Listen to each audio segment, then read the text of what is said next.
régionaux dans la commémoration. Ah, ça, c'est tout à fait extraordinaire. Il n'est absolument pas question qu'une ville s'impose au détriment des autres. Hein. Il faut que tout le monde s'y retrouve. Ce qu'il faut, c'est éviter ce qui s'est passé en 1892, c'est-à-dire qu'une ville s'empare de colons, par exemple. Et cette ville, c'est passé Barcelone, en particulier. Voilà, la fameuse statue, en effet, qui est au port. De fait, alors là, bon, je le dis rapidement, et vous pouvez me croire, toutes les grandes régions espagnoles, toutes sans exception, même celles qui ont eu des liens les plus ténus avec l'événement, ont été associées à la commémoration. Et donc il y a vraiment, je dirais, une stratégie de commémoration, hein, indiscutablement. Alors on peut citer, bon, la Castille c'est facile, hein, bon, mais par exemple on a trouvé à commémorer quelque chose en Galice. C'est pas évident. Bon, ben, il se trouve qu'en effet, un des bateaux qui, au moment du retour, ben, a abordé en Galice. Alors voilà, ben, on va commémorer en Galice. Oui. Bon, voilà, c'est pour vous dire donc que tout cela est vraiment très très artificiel. Bon, je dirais tout simplement qu'en 92, tous les Espagnols sont conviés au festin de la commémoration. Hein. Bon. Alors, je crois que ce qu'il faut, pour terminer ce deuxième point, c'est qu'il faut souligner l'efficacité de la stratégie de commémoration. Pourquoi je parle d'efficacité? Parce qu'en fait, en Espagne, et même hors d'Espagne finalement, hein, en Espagne, très peu de manifestations d'opposition vont se faire jour. Très très peu. Il y en aura, même à Séville, mais c'est quelques poignées, si vous voulez, qui vont protester. Hein. Bon, il faut dire, c'est vrai que l'opinion, je dis, la mise en place de la commission, elle se fait près de 15 ans, un peu moins, près de 15 ans avant. Hein, donc on a le temps de préparer l'opinion, bien entendu. Hein. On peut dire donc que l'opinion publique a été préparée à la commémoration. Il se trouve qu'à cette époque-là, j'étais en Espagne, et je pourrais témoigner de vraiment de ce conditionnement de l'opinion publique. C'est extraordinaire. Hein. Donc un jour, peut-être, il faudra écrire ça. Mais moi, je crois qu'il y a plus que ça.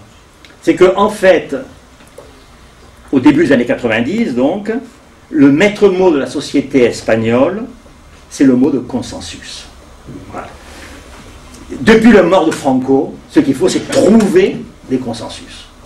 Et 92, c'est un lieu de mémoire qui offre un consensus. Voilà. On dirait qu'on va vivre et présenter comme ça. À cette fin, tous les angles sont arrondis. Pas d'aspérité. Afin que tout le monde puisse s'y retrouver. On peut donc dire, si vous voulez, que l'Espagne, en inventant ce lieu de mémoire, d'une certaine manière, a réussi à surmonter les dangers de la commémoration, et ce qui a permis, d'une certaine manière, de manifester, eh bien, de rendre manifeste, de rendre public l'entrée de l'Espagne dans la modernité, bien entendu, via l'Europe, parce que tout ça est étroitement relié, bien entendu, rattaché à la pénétration, à l'entrée, pardon, de l'Espagne en Europe. Alors, dernier temps, si vous voulez, ça va, le temps, ça va? Je vais être très rapide, je vais essayer d'être très rapide. Dernier temps de ma réflexion, oui, dernier temps de ma réflexion, alors justement, et les historiens dans tout cela, puisque c'est quand même notre objectif. Voilà. Alors, face à ce montage, hein, il est intéressant de s'interroger sur la réaction de la communauté historienne. Moi, je dirais que d'une manière, comme pour toutes les commémorations, et là, il suffirait de regarder la propre communauté historienne française avec 89, je dirais que la première réaction de la communauté historienne, non, je ne dirais pas espagnole, d'ailleurs, je dirais hispanique, hispaniste, hein, ça a été de s'engouffrer dans l'opportunité. Ben oui. Oui, la commémoration, c'est des crédits, c'est des publications, des opportunités. Et tout cela a été en effet vécu comme une occasion pour se faire connaître, ou se faire mieux connaître en tous les cas. Pour voyager aussi. Peut-être aussi, bon. Mais je crois qu'on peut essayer d'aller un peu plus loin, peut-être. Ah. Alors, ça serait intéressant, bon là ça serait trop long si vous voulez, parce qu'il y a eu tellement de publications, et ça serait peut-être une autre thèse, ou un autre master, d'étudier précisément les attitudes ou les réactions des historiens espagnols face à la commémoration. Alors bon, franchement, je n'ai pas eu le temps de le faire dans le cadre de ce séminaire, mais j'ai eu la chance de tomber sur un ouvrage fort intéressant, qui s'appelle « Matériaux pour l'histoire contemporaine », publié en 1992, où justement on a donné la parole, j'allais dire à tous les historiens, et non, puisque Bartolomé Benassar, pour une raison surprenante, je le disais ce matin, n'a pas été convié, mais donc à beaucoup d'historiens hispanistes français pour qu'ils donnent leur avis sur 92. Voilà. Pratiquement tous sont là, hein. Tous ceux qui sont au début des années 90 en poste, dans tous les cas, ils sont là, quoi. Alors qu'est-ce qu'ils nous disent? Bon, alors, je retiendrai trois aspects peut-être rapidement pour... Premier aspect, ils soulignent... Alors bien sûr, c'est plus facile pour ces historiens français puisqu'ils parlent d'une commémoration à l'extérieur. Ils soulignent sur le fait que cette commémoration est un événement totalement biaisé par les enjeux politiques internationaux. En effet, 92, je l'ai dit, c'est la manière de célébrer le retour de l'Espagne dans la communauté internationale. Et donc, 92, d'une certaine manière, oriente, la commémoration de 92 va orienter en fonction de cet objectif-là, va donc orienter les manifestations et ce qu'on va retenir. Le deuxième aspect, c'est le fait de souligner que la commémoration de 92 n'a pas que des enjeux internationaux. 92 a aussi des enjeux et des acteurs, je dirais, qui ont des répercussions dans chaque pays où la commémoration fait écho. En Espagne, on l'a vu, mais aussi en Amérique latine. Bon. En fait, autour de 92, ce qui revient, je dirais presque au premier plan, soulignent ces historiens français, c'est l'opposition entre d'un côté l'hispanité conquérante face à l'indianité opprimée.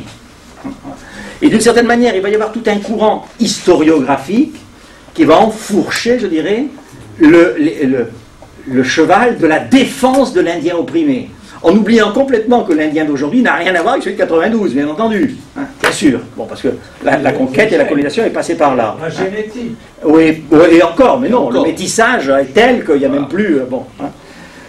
Et bien entendu, cet aspect-là va avoir un écho très fort dans les opinions publiques internationales, hein, puisqu'en effet, inévitablement, les opinions publiques elles vont se reconnaître plus du côté des Indiens que du côté des méchants conquistadors. Hein.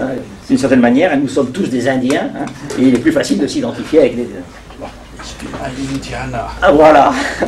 Enfin, dernier point, et j'en finirai là, dernier point, c'est que ces historiens soulignent le fait que cette commémoration de 92, nécessairement, elle devait être différente des commémorations antérieures. On ne pouvait pas commémorer de la même manière.